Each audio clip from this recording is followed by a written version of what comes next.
एगो दो तेहें दो बाजार सेनों में बिलेती को बेंगाड़ को और करुला को तीना गान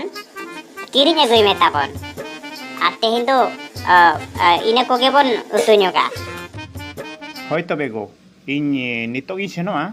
और इन किरिंग अगुया करुला बेंगाड़ को और बिलेती को और लागे धरा किथाई रुवाड़ा और ᱧᱟᱢ खान दो गो ओना सिमला जाछाड़ी अगु तारा ᱧका होय छे आमा खाली आइसो बांखान दाका गे तम बांग उदुआ सिमला मा बाम हिलिंग दाड़ेया होय दो सेनों में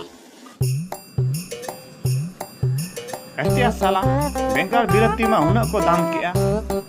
और करुला हुना को दाम किया मेनका चेन हिदिया चेद दो बांगा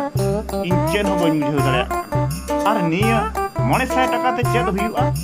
बांगा इन चेन हो बन इदिया और इन रुवाड़ा तेहेन दिन मेता को बुलुंग सला बन जमा चले गो तेहेन मा एखन हर गेम रुवाड़ेन दो और उकुरी बिलेती बेंगाड़ दो बिलेती बेंगाड़ किरिंग को करुला किरिंग तुन मेता में दो और एखन हर आमा लड़ोंग लड़ोंग एम हेजेना रुवाड़ बाखानेम आर चेनेम चिकाया बिलेती किलो 200 টাকা बेंगाड़ किलो 60 টাকা करुला किलो 80 টাকা ओकन अगुया ओका दो बांगा आदो ओनातिन भाबी किया तेहेन दो आले नोआ बेंगाड़ बिलेती बिलेती को आले बाले जमा आ बुलुंग सला गेले जमा चले गो आम दो नितोन टिका किया तो इन मा मांग खुंगिन मेतम काना आबवा बाड़गे को मेना ओंडे आलांग करुला बेंगाड़ को बिलेती को लांग चासा से मेनखान आमा इया कथा गे मामा जम लेया मा नितोंग मो बता में दू सेनो में अगुई मेगे आर बांखान इन दो नोडे बई ताहेना अड़ी मुश्किल कथा दिया नुई दो सरी के आखोड़ा उठो तो आसे चलेका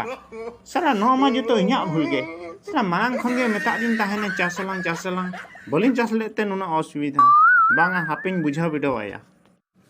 एको हापे से कटी कथा दो आंजम जंग में आमा संगे तगेम दड़ उतर या हापे होड़ा गे आर इनहिन ठीके दिया इनहिन भूल आका आदो इया भूल हो कटी आंजम जंग में इन चेदिन मेने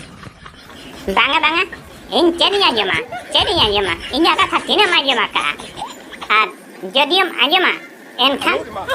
इनिन रुवाड़ा आर बांखान दो बाइन रुवाड़ा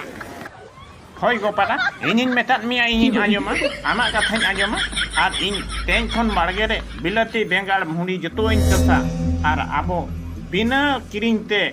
तेहेन बाड़गे रेनांग उतु बुलुंग बन जम दाड़िया होय तबे देला गुलांग रुवाड़ा